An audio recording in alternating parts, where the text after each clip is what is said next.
So what is up, fellow YouTubers? As always, my name's Mike and welcome to E.A.A.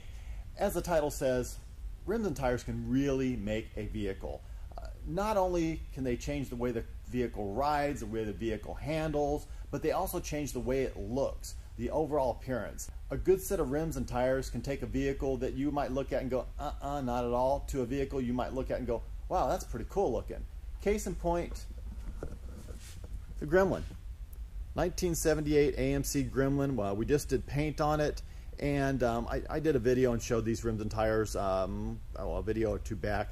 But yeah, the rims and tires really kind of just transformed this car, if you ask me. Now, the 15s up front and there's 17s in the back. A lot of meat right there, and quite honestly, I do have some new tires down at Jesse's at Discount Tire. A little lower profile because these tires rub really badly on this car.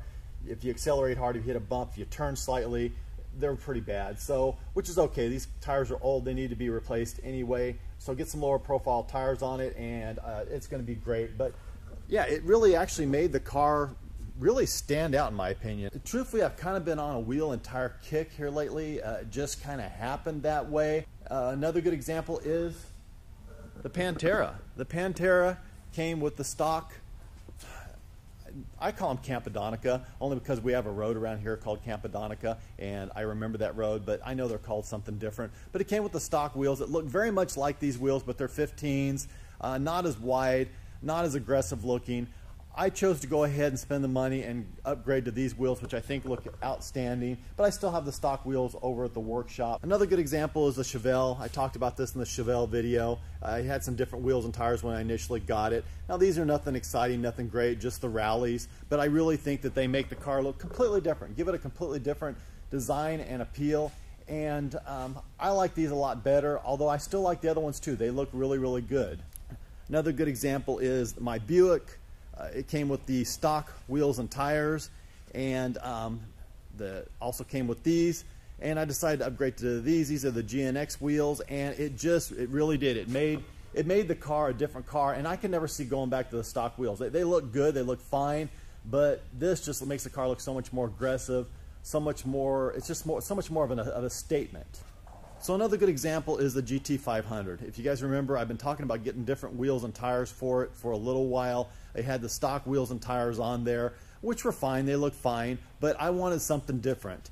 And quite honestly, I was looking on American Muscle, and I was really looking at these rims. I was looking at them in black, but these are 19 by 10s in back, 19 by 8.5s in front, and I was thinking about I wanted to go with that size, but like I said, in the black, these have a 305 drag radial in the back, and I think it's a 255 in the front. So that was my plan. I was just going to go ahead and buy them from American Muscle, have them shipped, already mounted, balanced, just throw them on there.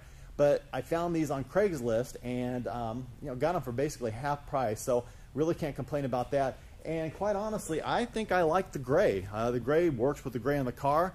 I actually think it looks better than the black. So I think I'm going to go ahead and keep them that way. I had initially thought I might powder coat them black, but I really like them, and it gives the car a little bit more of an aggressive stance. Now, I'm still thinking that I might want to bring the back end down just a little bit. There's a lot of fender gap in the back. The front, I'm not too upset about.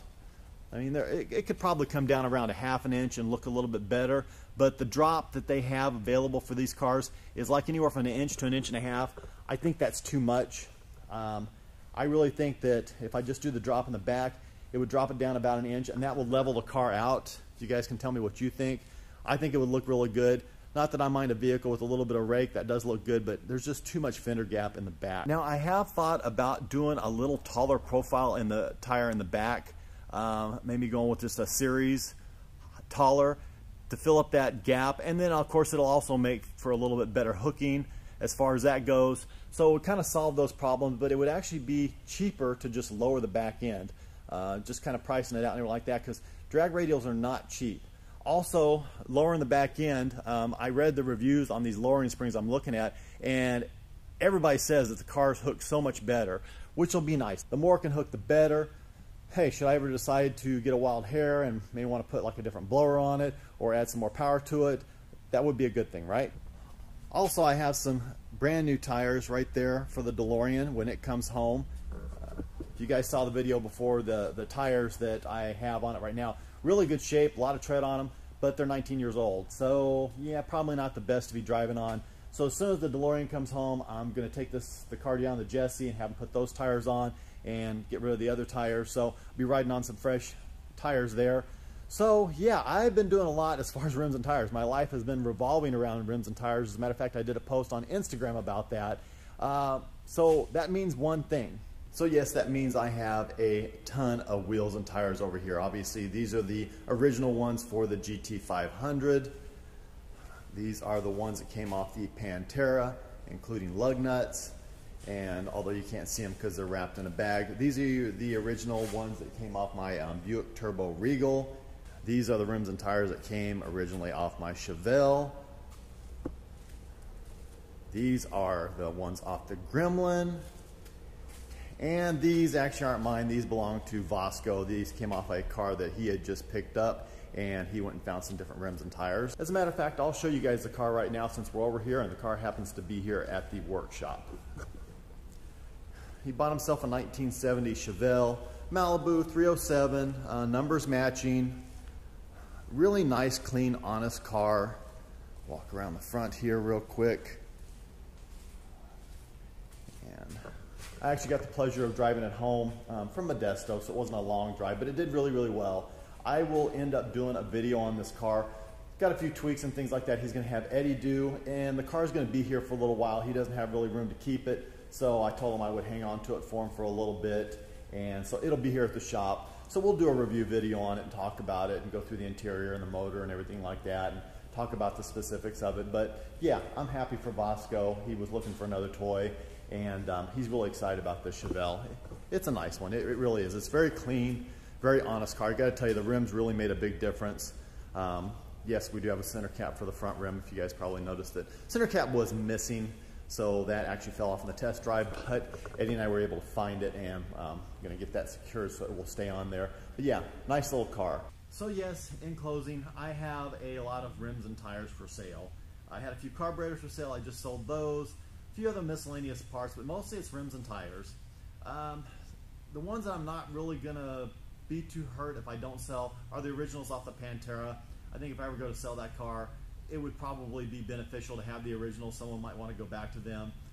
Certainly the originals off the Buick are kind of nice to have, but again, I'll never use them. So it would really be better for them to go to somebody who will utilize them, get some of the life out of the tires, because the tires are just all in still really good shape. So I have a number of wheels and tires, like 4 or 5 sets listed for sale on Craigslist right now. And you know, if I get a decent price for it, a little cash in my pocket, a little bit more money for doing projects and things like that. Speaking of projects, I was talking a little bit in a video or two back. So I always say a video or two back. So I really don't remember specifically what video, but I was talking about the Jaguar and all the work that is required on it, the expense and everything like that. I was really kind of hoping that Brandon, the guy that did the work on my GTO, might come in a little cheaper and he might be able to do it. But his estimate actually came in more than what I was originally quoted. So I know I've had a few people tell me that it's not that big of a job, it shouldn't cost what I was quoted. So I was quoted like $5 grand just for labor alone, not counting rebuilding the transmission and everything like that. And if you guys haven't seen the video, I need to have the transmission rebuilt in my car, my 69 Jag XKE, and the motor's got to come out in order to do that. You know, while I got the motor out, I'm going to have all the seals and everything like that taken care of, all the oil leaks, what have you, and get that car right. I want to get the air conditioning working because I want that car to be right. So, you know, I'm budgeting like a lot. So anyway, I was hoping to save some money. You know, long story short, Brandon actually came in more. So I'm thinking, okay, maybe that's just the price I'm going to have to pay. I'm just going to have to accept it. So I'm still waiting to hear back from the shop. It's been, I think it'll be 3 weeks on Tuesday since I called them. Haven't heard anything, so I will probably call them one more time just to see where we're at, see where I'm at on the list, and how soon I can get it in. So I would like to get that taken care of. Did end up selling the Buick GS350. Got that news a couple of days ago, so that makes me happy. That's a little bit more money in the account. Makes me feel a little bit better about doing some of these projects. So yeah, I'm definitely ready to tackle the Jaguar and get that one done and get that car up and running and where it needs to be. And then I'll start tackling some other smaller projects around the shop. So yeah, I'm going to end the video now. If you like it, please do give me a thumbs up. If you are stopping in for the first time and you haven't already subscribed, subscribe to E.A.A. It is a good time. We're having a lot of fun.